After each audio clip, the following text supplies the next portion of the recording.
弟兄姊妹平安，今天是2024年的7月20号。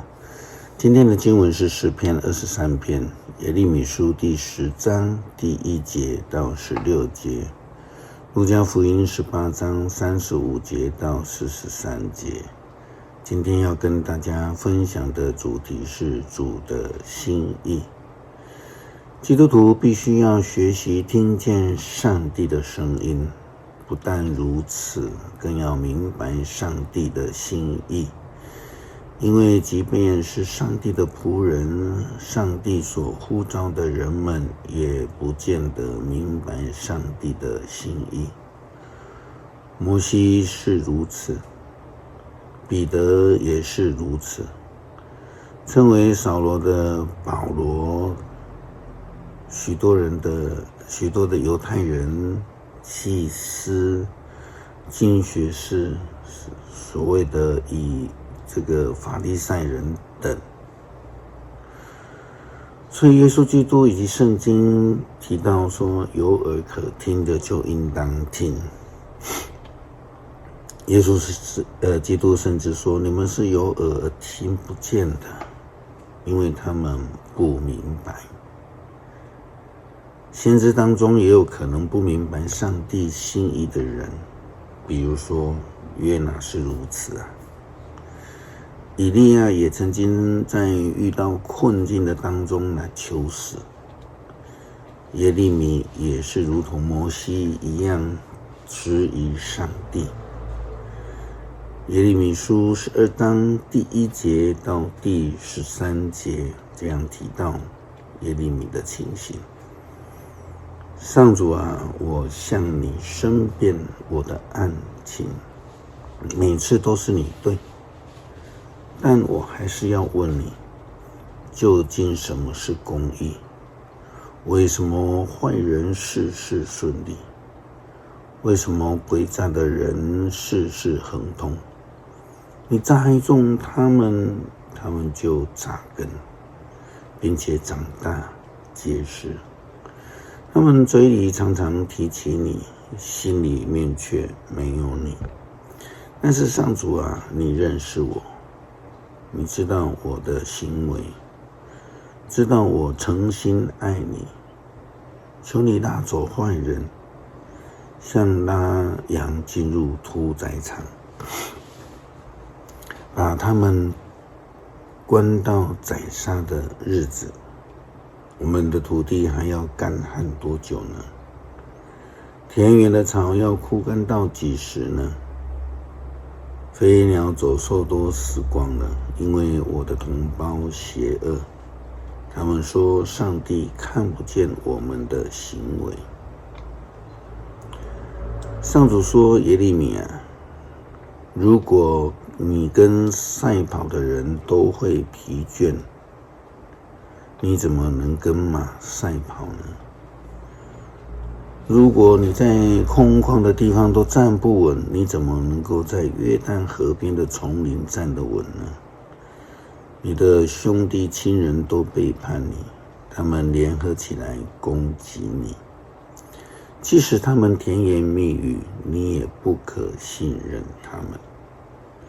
上主说，我抛弃了以色列人，弃绝了我拣选的国。我把我所爱的子民交给了敌人，我的选民背叛我，他们像森林中的狮子向我怒吼，因此我厌倦他们。我的选民像鸟儿被老鹰围攻，老鹰呼唤野兽来分享猎物。列国统治者摧毁了我的葡萄园，他们践踏了我的田园，使我所爱的田园荒废。他们使田地成为旷野，我眼前一片凄凉。山河都荒废了，却没有人关心。毁灭者爬山越岭而来，使我战火蔓延大地。没有人能够安享太平。我的子民种的是小麦，收的是荆棘，他们辛苦耕耘，却徒劳无功。我发出烈怒，他们就没有收获。如果我们能够明白上帝的心意，就会知道上帝是为了世人而担忧，不计成本代价的施恩给需要的人们。耶稣基督在传福音给的年日当中呢，他医治了许许多多生病的人，赦免了许多有罪的人。但当耶稣基督与罪人在一起的时候，许多人都质疑他，因为他们不明白上帝的心意，基督的心意。路加福音18章35节到43节，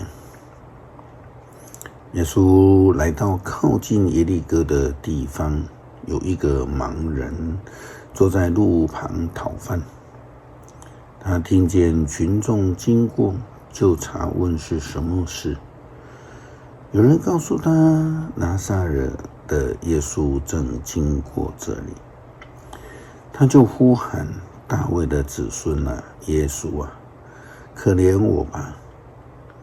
在他前头走的人责备他，叫他不要作声，他却更大声地喊叫，大卫之子啊，可怜我吧。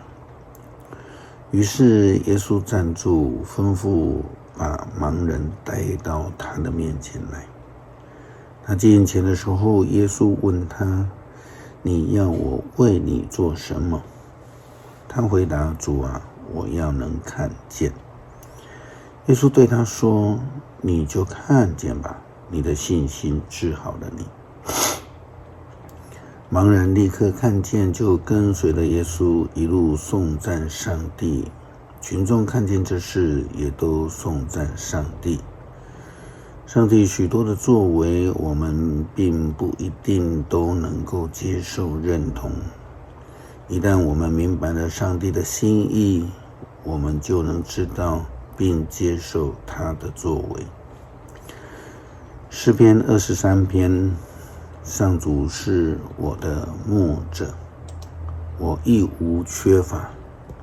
他让我躺卧在青草地上，领我到安静的水边。